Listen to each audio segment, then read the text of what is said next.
guys, I wanted to give you a little insight into what it's like to use WordPress. Not really as a guide because it's a huge application with a ton of features and would be way too big to cover in a video like this.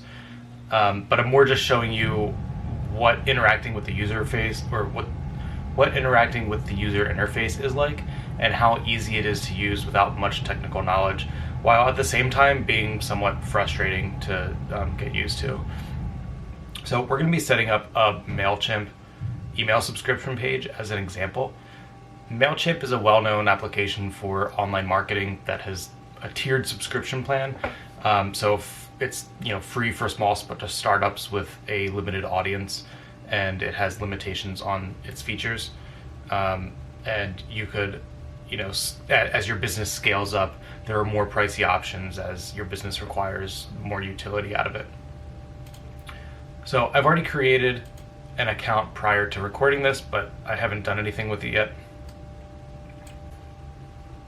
And I found the sign up form tab. I ended up clicking on the form builder, but what I wanted to do was click on the embedded forms. So I just cut out a bunch of video and just went straight to that. You can see that on the right here, you're looking at what the form is going to look like on the website.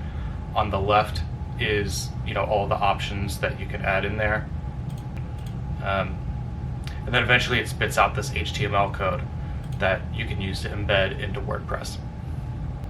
Okay, so here's the dashboard of Social Sudo's WordPress website. On the left here, you've got a bunch of tabs where really anything within your website can be accessed. Here I'm clicking on the Pages tab because I'm going to start a new page for this Mailchimp sign-up form. And this is pretty much what a block builder website looks like. There are these blocks on the left that you can kind of click and drag onto the workspace on the right.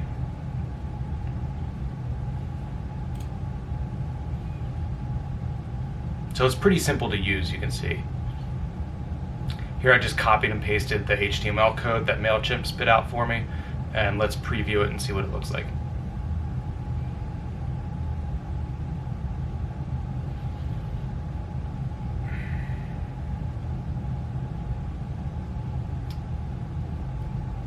And whoops, so this is kind of how it goes when you're using WordPress. I end up using the wrong block in order to insert HTML code, so I've got to go back, find the block that actually lets me do that.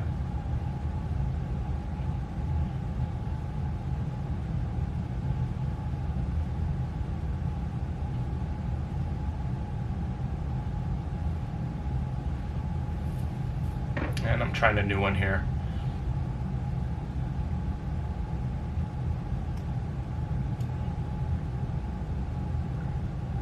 And there we go. So we've got the right block to insert HTML code into, but you can see it looks a little, the formatting isn't great, so it's kind of bumping up into the top of the website there. It's running into the header.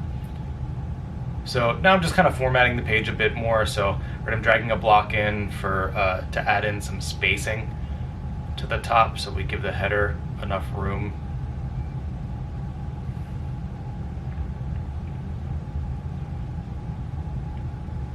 I think I was just trying to see if I wanted to do anything else with it, and I decided not to. And so now I'm going to add some text in here to let everybody know what that sign-up form is even for.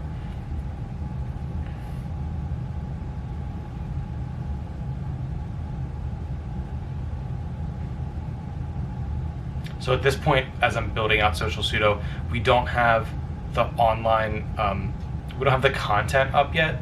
We've got the web design. I'm building the content on the back end here, but I'm not really ready to show it to the public yet. So I'm just letting everybody know that I don't have it available, but if you want to sign up ahead of time before it's here, drop your email address in there, and I will send you an email when it's ready. And just kind of formatting it a bit better. I thought it looked nicer when it was narrow. And let's take a look at what the final product looks like, and there we go. Okay, so I don't know if you could see the timestamp at the bottom there on my computer, but that was, like a 3.5 minute video that I cut down from like 50 minutes.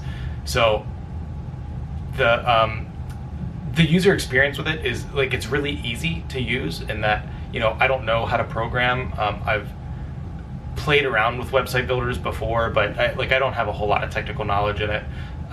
So the WordPress itself is like really easy for me to use, but it does take a lot of kind of poking around to see, is that the right form I want to use, or was that the right block to use, and how exactly do I want to format everything.